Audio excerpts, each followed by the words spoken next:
I was standing at the altar in my white dress, watching my groom's face turn pale as I connected my phone to the projector. His mistress tried to run, his mother screamed, but when I revealed my truth, the one nobody saw coming, even the billionaire who thought he knew everything, collapsed right there in front of 300 guests. "Hi, I'm Charlotte." And everyone thought I was a poor, naive girl who got lucky when a billionaire fell in love with me. They had no idea who I really was. They treated me like garbage because they thought I was nobody. But my wedding day became a battlefield, and trust me, I came fully armed. What happened next destroyed multiple families and exposed secrets that had been buried for decades. If you want to see how one wedding brought down an entire empire, you need to stay with me until the very end. And please, hit that subscribe button right now because this story has twists you won't see coming. I promise you, don't skip even a second of this. Let me tell you who I really am because that's where this whole nightmare began. Everyone in that city knew me as Charlotte Hayes, the simple graphic designer who lived in a tiny apartment and drove a car that was older than most of my relationships. I wore clothes from normal stores. I worked a regular job. I had student loans. At least, that's what everyone thought. But that was all carefully constructed. Every single detail was a lie I'd been living for 8 years. The truth? My real name is Charlotte Marie Westbrook. And if you know anything about money and power, that name should make you pause. My family owns the Westbrook Empire. We have real estate in 3 states. My father's face is on magazine covers. My mother sits on the boards of 5 major corporations. I grew up in a mansion with 12 bedrooms and a staff of 20 people. I'm an heiress to a fortune that most people can't even imagine. So why was I pretending to be poor? Why was I living in a cramped apartment and working a job that barely paid my rent? Because when I was 19 years old, I watched money destroy my older sister's life. Her name is Jennifer, and she was beautiful, smart, and trusting. She fell in love with a man who seemed perfect. He was romantic, attentive, and he proposed after 6 months. My parents warned her to be careful, but she was so in love. They got married in a ceremony that cost more than most people's houses. 2 years later, Jennifer found out the truth. He'd never loved her. He'd researched our family, targeted her specifically, and married her for one reason only: our money. He spent 2 years playing the perfect husband while slowly gaining access to her accounts, her trust funds, her everything. Then one day, he emptied everything and disappeared. We're talking about millions of dollars, just gone. We hired investigators, lawyers, everyone we could find. They never found him. But the worst part? The money didn't matter. What mattered was what it did to my sister. Jennifer stopped talking. Not because she couldn't, but because she didn't want to. She'd trusted someone completely, and he'd destroyed her. She just sits by windows now, staring out at nothing. Sometimes I visit her and tell her about my day, and she'll look at me with these empty eyes. That's what money did to her. It painted a target on her back, and someone took aim. So I made a decision. If I ever fell in love, that person would love me for who I was, not what I had. I created a complete fake identity. I moved to a different city where nobody knew the Westbrook name. I got a real job, a real apartment, a real life. And for 8 years, I was just Charlotte. Not an heiress, not a billionaire's daughter, just me. Then I met him. His name was Julian Pierce. And God, he was everything I thought I wanted. I was at a coffee shop, working on my laptop, when he sat down across from me and said, "Is this seat taken?" He had this smile that made my heart skip. We talked for 6 hours that day. He told me he was a tech entrepreneur, that he'd built his company from the ground up, that he believed in working hard for everything you earned. I fell for every word. We dated for 2 years. 2 years of what I thought was real love.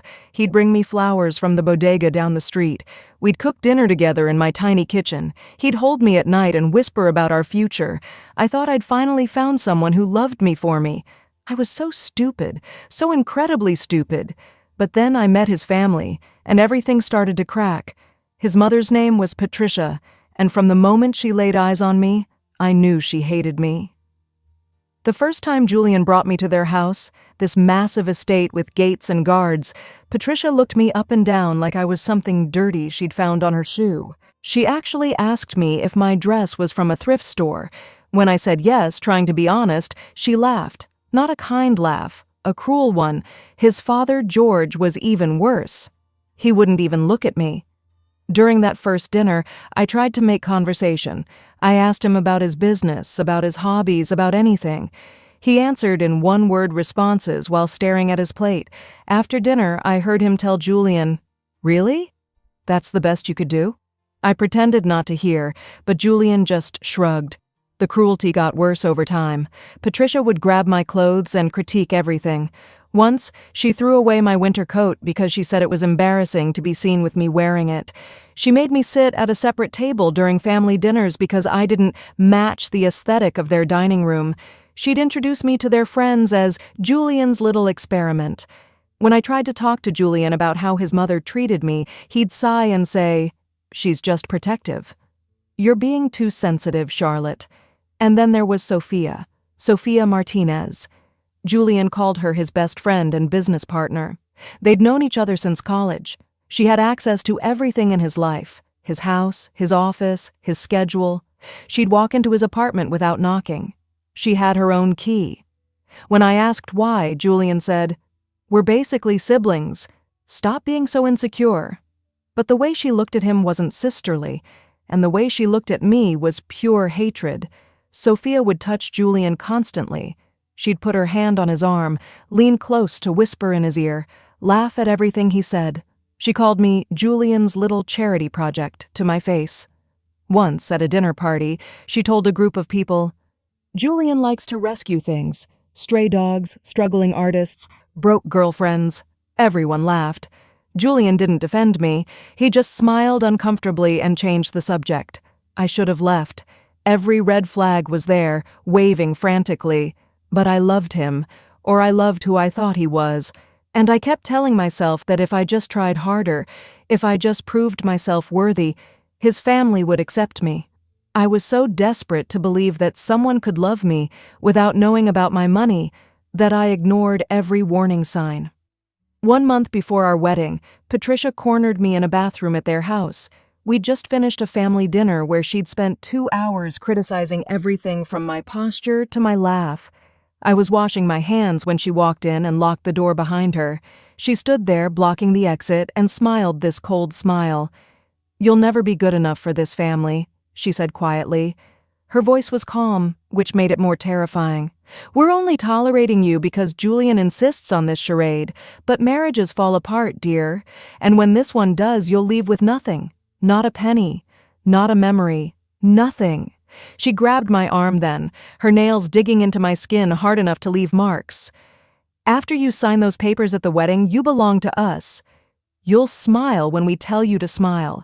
You'll speak when we allow it, and you'll disappear when we're done with you. Do you understand?"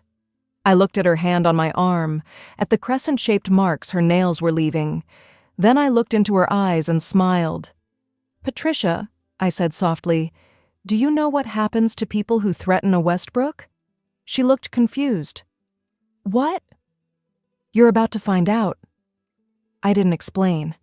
I just washed my hands, dried them carefully, and walked out. But that was the moment everything changed. That was when I stopped being the victim and started planning. 2 weeks before my wedding, I hired a private investigator. His name was Carlos, and he was the best in the business. I didn't hire him to investigate Julian. I hired him to investigate his family. Something about them felt wrong, felt dangerous. I needed to know what I was really dealing with. Carlos called me 3 days later and said, "Miss Charlotte, you need to sit down for this." What he told me made my blood run cold. Patricia wasn't born rich. She'd married into money. But here's the thing. George had been married before. His first wife was named Catherine, and she died 23 years ago in an accident. She fell down the stairs in their home. Patricia married George 6 months later. Catherine's family tried to sue. They claimed it was murder, that Patricia had been having an affair with George, that the timing was too convenient. But the case disappeared. Money changed hands. Evidence vanished. Witnesses suddenly couldn't remember what they'd seen. And Sophia? She wasn't just Julian's business partner. She was Patricia's niece. Patricia had planted her in Julian's life when he was in college. Every major decision Julian made, Sophia influenced. Every girlfriend he'd had before me, Sophia had destroyed. One girl lost her job after Sophia made a phone call. Another had her apartment lease mysteriously terminated. A third one was offered money to leave the city and never contact Julian again. She took it, but I kept digging because something still felt off. 1 week before my wedding, Julian started acting strange. He'd get phone calls late at night and lock himself in the bathroom to answer them. He'd come home smelling like expensive perfume that wasn't mine. When I asked about it, he'd snap at me. "Why are you being so paranoid? Why are you checking up on me? Don't you trust me?" Then I found a hotel receipt in his jacket pocket. I was taking his suits to the dry cleaner when it fell out. The Rosewood Hotel, presidential suite, charged 3 times in 1 month, always on Wednesday evenings. We lived together. Why would he need a hotel room? I called the hotel, pretending to be his assistant, asking to confirm his standing reservation. The woman on the phone said cheerfully, "Of course. Mr. Pierce has the presidential suite every Wednesday from 6 to midnight. Should I continue the reservation after his wedding?" My hands were shaking so hard I almost dropped the phone. I thanked her and hung up. Then I did something I never thought I'd do. I went to Julian's office at midnight using the key he'd given me for emergencies. His computer was still on, logged in. I felt sick doing it, but I looked through his files. That's when I found the folder labeled C Project. Inside were dozens of documents about me, background checks going back years, financial investigations, family tree searches. He'd been investigating me for months, trying to find out if I had any hidden money or assets. But all his reports said the same thing. Subject appears to have minimal assets and no significant family wealth. He didn't know. He actually didn't know who I was. Then I opened his messages and my world shattered into pieces. There were hundreds of texts between him and Sophia. 3 more days and she signs the prenup. Then we're safe. That was from Sophia. Julian's response, "I almost feel bad. She really thinks I love her." Sophia again. "Please. She's a nobody. You're doing her a favor by giving her a life she could never afford."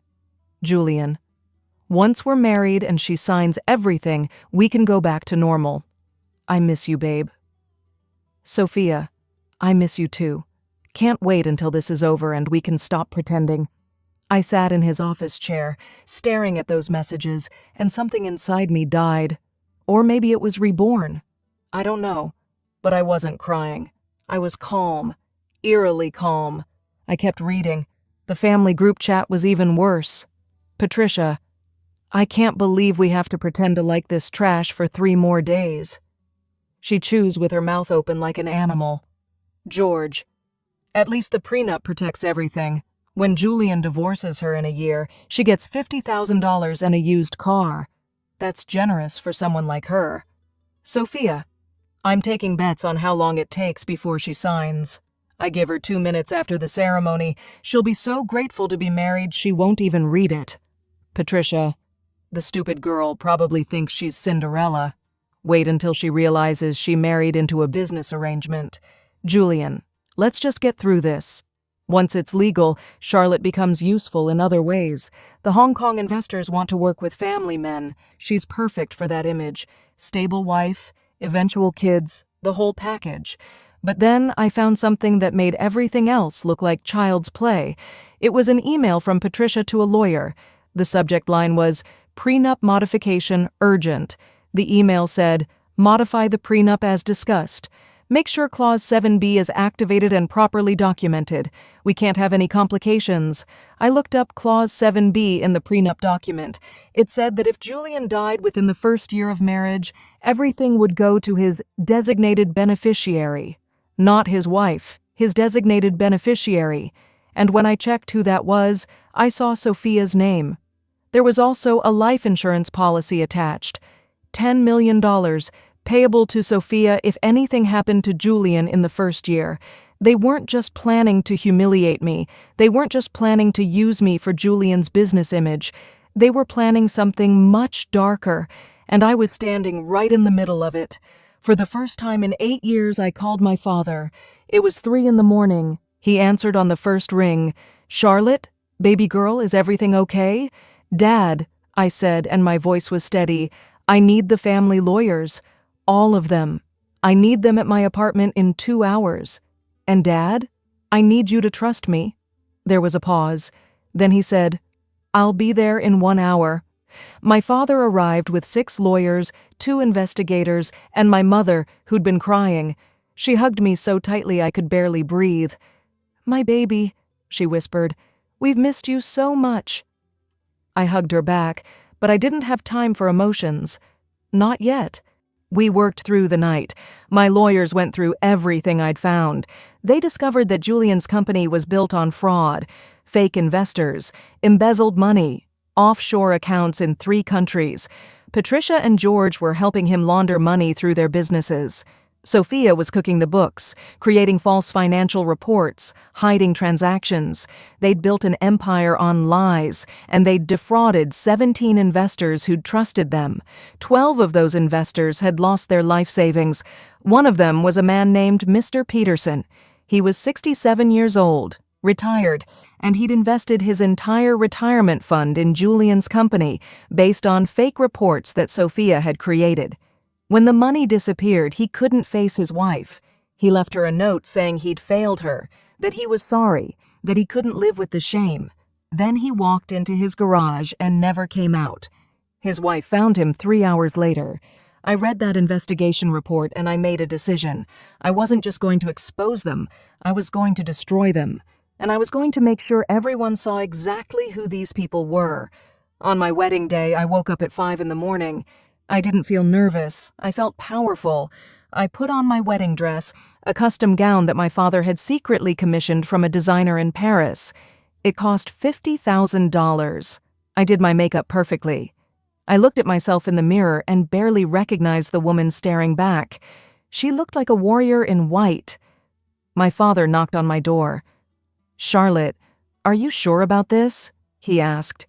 "We can call it off right now? We can handle this privately?" I shook my head. "No, Daddy. They need to be exposed, publicly, so they can't hurt anyone else." He nodded slowly. "Then let's go to war." The wedding venue was beautiful. 300 guests filled the space. But what those guests didn't know was that 50 of them were my people. Lawyers, investigators, even 2 FBI agents who'd been building a case against Julian's company for months. My evidence had given them everything they needed. Patricia barged into my dressing room without knocking, just like she always did. She looked at my dress and sneered. "My God, that dress is so plain. I suppose we can't expect taste from someone like you." Then she grabbed my arm, her nails digging in again, and leaned close. "Listen carefully, you little nobody. After you sign those papers today, you belong to us. You'll smile when we tell you, you'll speak when we allow it, and you'll disappear when we're done with you." I looked at her hand on my arm, at the bruises she was creating. Then I looked into her cold eyes and smiled. "Patricia, do you know what happens to people who threaten a Westbrook?" She looked confused. "What are you talking about?" "You're about to find out. Front row seat." The music started. My father took my arm and we walked down that aisle. I saw Patricia's face when she recognized my father from magazine covers and news articles. Her face went completely white. She knew. She finally knew. And it was too late. Julian stood at the altar in his gray suit, looking smug and confident. Sophia sat in the front row wearing a cream dress that was almost bridal, smirking at me like she'd already won. I reached the altar and took Julian's hands. They felt cold. Or maybe that was just me. The officiant began the ceremony. "Dearly beloved, we are gathered here today to witness the union of Julian and Charlotte." Julian was squeezing my hands, whispering, "You look so beautiful." "I can't wait to start our life together." I whispered back, "Me neither." It's going to be very memorable. When the officiant reached the vows, he asked, "Do you, Julian, take Charlotte to be your lawfully wedded wife?" Julian smiled widely and said confidently, "I do." Then the officiant turned to me. "And do you, Charlotte, take Julian to be your lawfully wedded husband?" I paused. The entire room went silent. Julian squeezed my hands harder. "Charlotte?" he whispered, a hint of nervousness in his voice. I pulled my hands away from his and reached into my dress where I'd hidden my phone. "Before I answer that question," I said clearly, my voice carrying through the silent room, "everyone here needs to see something." I connected my phone to the projector screen behind us, the screen that was supposed to show our love story slideshow. Julian's face went from confused to pale in about 3 seconds. "Charlotte, what are you doing?" he hissed. Patricia stood up from her seat. "This is completely inappropriate." "Turn that off immediately." I ignored them both. The first image appeared on the screen. It was a text message from Sophia to Julian. "I love you." "I hate watching you pretend with her." The crowd gasped. Sophia jumped to her feet. "This is fake." She faked those messages. I smiled at her. "Is it fake? Should I show the videos too? I have hours of security footage from your apartment, Sophia." Very interesting footage. The next slide appeared. Hotel receipts, dozens of them, all from the Rosewood Hotel, all on Wednesday evenings, all charged to Julian's credit card. Then came more text messages, Julian to Sophia. "I almost feel bad. She really thinks I love her." Sophia to Julian. "She's a nobody. You're doing her a favor." Julian grabbed my arm. "Charlotte, stop this. Let me explain. This isn't what it looks like." I pulled my arm away. "Explain what, Julian? How you've been sleeping with your cousin while planning to marry me?" That got a reaction from the crowd. Murmurs turned into shocked conversations. But I wasn't done. The next slide showed the family group chat. Every cruel message displayed in large text for 300 people to see. Patricia calling me trash, George calling me an animal, Sophia making bets about how quickly I'd sign the prenup, Julian saying I was useful for his business image. I let each message stay on the screen long enough for people to read it, to understand it, to be horrified by it. Patricia was screaming now, trying to get to the projector. "Turn that off! You have no right! This is private!" I looked at her calmly. "Private? You want to talk about privacy? How about we talk about what you did to George's first wife?" That made her freeze. The next slide was a newspaper article from 23 years ago. Socialite Catherine Pierce dies in tragic home accident. Below it was the police report that my investigators had found, the one that detailed suspicious circumstances, the one that mentioned a witness who saw Patricia leaving the house right before Catherine's accident, the one that showed money being paid to make the investigation disappear. The room erupted in chaos. People were standing, shouting, crying. But I raised my voice over all of it. "And now, let's talk about the business you're all so proud of." The next slides showed bank statements, offshore accounts, fake investor reports. Julian's company is built on fraud. He's embezzled over $50 million. Patricia and George helped him launder it through their businesses. Sophia created false financial reports to hide it all. I turned to look directly at the FBI agents planted in the crowd. They were already standing, moving toward the altar. "Officers, I believe you have enough evidence now." One of them nodded. "Julian Pierce, you're under arrest for wire fraud, money laundering, and conspiracy to commit fraud." Julian backed away from them, his face white as his shirt. "What? No, this is insane. Charlotte, tell them this is fake. Tell them." The agents grabbed his arms and turned him around to handcuff him. He was struggling, panicking. "This was all Sophia's idea. My mother forced me. Charlotte, please, I love you. I really do love you." 2 more agents walked toward Patricia, who tried to run in her designer heels. She didn't get far. "Patricia Pierce, you're under arrest for conspiracy to commit fraud and money laundering." She was screaming, actually screaming like a wild animal. "You can't do this. Do you know who we are?" George just sat in his chair and put his face in his hands. When they came for him, he didn't resist. He looked like he'd aged 20 years in 20 minutes. Sophia tried to escape through the kitchen, but my cousin Mark, who'd been guarding that exit, stopped her. She fought like a cat, scratching and kicking, until the agents restrained her. As they handcuffed Julian, he looked at me with tears streaming down his face. Charlotte, please. I can explain everything. I do love you. I swear I love you. Just tell them this is a mistake. I stepped closer to him, close enough that only he could hear me. You want to know something funny, Julian? You investigated me for months. You found nothing. You thought I was nobody. I leaned in and whispered directly in his ear. My full name is Charlotte Marie Westbrook. My family owns half this city. My father's company is worth more than yours could ever dream of being. You didn't marry up, you stupid man. I was marrying down. So far down I needed a ladder. I pulled back to watch his face. The realization hit him like a physical blow. His mouth opened and closed. His face went from white to gray. Westbrook, he whispered. As in Westbrook Industries? The Westbrook real estate empire? I nodded slowly. I'm worth more than your entire family combined. I could have bought your fraudulent little company with my monthly allowance. His legs actually gave out. The agents had to hold him up. But why? He gasped. Why did you pretend? I laughed then, and it felt good. It felt powerful. Because I wanted someone to love me for me. Instead, I found a con artist who thought he was conning me. The irony is delicious, isn't it? Patricia, being dragged past me in handcuffs, spit in my direction. She missed. You sneaky little witch! You played us! I walked over to her calmly. You grabbed my arm earlier, Patricia. You left bruises. I pulled up my sleeve to show the marks to everyone, especially to the officers. That's assault. Add it to her charges, please. Then I leaned close to her ear. You told me marriages fall apart and I'd leave with nothing. You were half right. This marriage did fall apart, but you're the one leaving with nothing.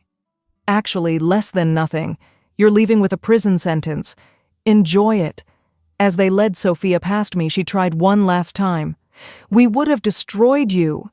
She was crying, her mascara running down her face. I didn't even blink. You can't destroy what you never had access to. I was always 10 steps ahead. Every document you forged, every account you hid, every lie you told, my investigators documented everything. You didn't lose today, Sophia. You were never even in the game. After they took all 4 of them away in handcuffs, I turned to face the remaining guests. Some were crying.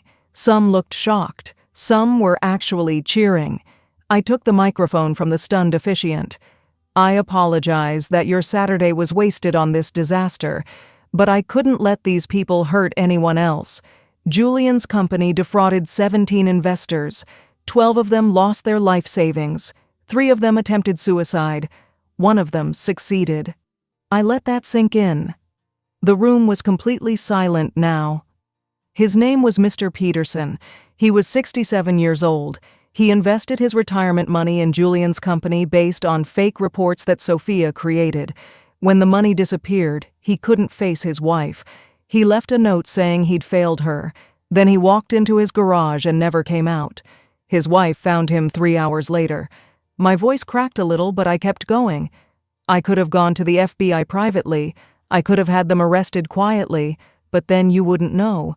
Their friends wouldn't know. Their business partners wouldn't know.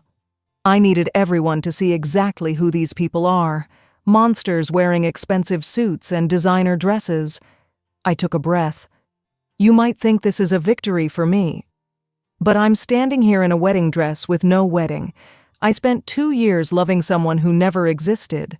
I planned a future with a man who saw me as a mark. I wanted love to be real so badly that I hid who I was. And in hiding myself, I attracted exactly what I was afraid of. People who only care about money. Then I said something I hadn't planned to say, something that just came out. But there's something else none of you know. Not even my family. I took a deep breath. I'm pregnant. I found out 1 week ago. I'm carrying the child of a man who's going to prison, a man who never loved me, a man whose mother told me I wasn't worthy of breathing the same air as them. The gasps were audible.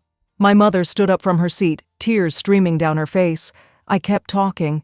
This baby will grow up knowing their father is a criminal, but they'll also grow up knowing their mother was strong enough to do the right thing, even when it hurt. Julian halfway to the exit in handcuffs, suddenly stopped struggling with the agents. "Charlotte, we're having a baby?"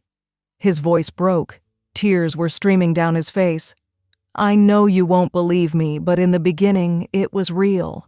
Those first 3 months, before Sophia got in my head, before my mother poisoned everything, I really did love you. I was going to tell them all to go to hell and just be with you." He was sobbing now, ugly crying in front of everyone. "But then they showed me their investigation on you. They convinced me you were also hiding something, that you were also a con artist. They made me paranoid and stupid, and I destroyed the only real thing I ever had." He looked at my stomach. "We're having a baby, and I'm never going to meet them. They're going to grow up hating me, and I deserve it. I deserve all of it." I walked up to him one last time. Part of me, a small stupid part, felt sorry for him. "You want to know the saddest part, Julian? If you'd just trusted me, if you'd just asked, I would have told you the truth. I was planning to tell you everything after the wedding. I was going to surprise you with who I really was. We could have had everything, but you chose them over me. You chose lies over truth. And now our child will pay the price." Then I pulled out one final document from my dress. I'd been saving this. "This is a DNA test. I had it done 3 days ago when I found out I was pregnant." Julian looked confused. So did everyone else. I smiled, but it wasn't a happy smile. It was sad and tired and done with everything. "The baby isn't yours, Julian." His face went completely blank. "What?" "Remember that work conference I went to 6 weeks ago? The medical technology conference in Boston? The one you said you were too busy to attend because you were meeting with investors?" I paused. "Those investors were fake, by the way. You were at the Rosewood Hotel with Sophia that night. I called you from Boston crying because I felt alone in a city where I didn't know anyone, and you hung up on me because you said you were busy." Understanding was starting to dawn on his face, horror replacing the confusion. "I met someone at that conference. His name is Andrew. He's a pediatric surgeon. We sat next to each other at a dinner. We talked for hours about real things, meaningful things. He told me about saving children's lives. I told him about my real dreams, my real fears, and for the first time in 2 years, someone actually listened to me." I felt tears on my cheeks now, but I kept talking. "We spent one night together. Just one. It wasn't planned. It just happened. And I felt so guilty afterward. I almost told you 100 times. But now I'm glad. Because this baby doesn't have to be connected to you at all." Julian looked like I'd physically stabbed him. "So you cheated on me?" His voice was small, broken. "You're standing here exposing me for cheating and you cheated too?" I nodded slowly. "Yes, I did. I made a mistake one night when I was lonely and you were with your mistress. The difference is I felt guilty. I was going to confess. You never were." I looked at him one last time. "So you see, Julian, you lost a wife who was secretly rich. You lost your freedom. You lost your company. You lost your family's reputation. And you lost a baby that was never even yours. That's what happens when you play games with people's hearts." I started to walk away, then turned back. "Oh, and one more thing. Andrew, that doctor I met, he knew who I was from the beginning. My father introduced us 3 years ago at a charity event. He loved me when he knew I was rich, and he loved me when I was pretending to be poor. He found me after that conference and told me he couldn't stop thinking about me. We've been talking. He already knows about the baby. He's asked to be in our child's life. He wants to be a father to them." I looked at Julian's devastated face. "That's what real love looks like, Julian. Someone who wants you in their life, not someone who sees you as useful. You should take notes for your next relationship. Oh wait, you'll be in prison for the next 15 years. Never mind. The agents led him away. He was crying so hard he couldn't walk properly. Patricia was still screaming about lawyers and how we'd all pay for this. George looked like he'd aged 100 years, and Sophia was spitting and cursing at everyone. I stood there in my wedding dress, in front of 300 people, and I felt lighter than I had in years. My mother ran up to hug me. My father was right behind her. "I'm so proud of you," he whispered. "You're stronger than all of us." My sister Jennifer was there too. I hadn't even known she was coming. She walked up to me slowly, and for the first time in 8 years, she spoke. Her voice was scratchy from disuse, but it was there. "You did it," she said simply. "You did what I couldn't. You fought back." Then she hugged me, and we both cried. That was 6 months ago.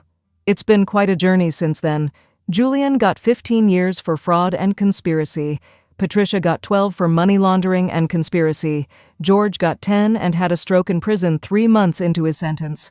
Sophia got 18 because she tried to destroy evidence after her arrest.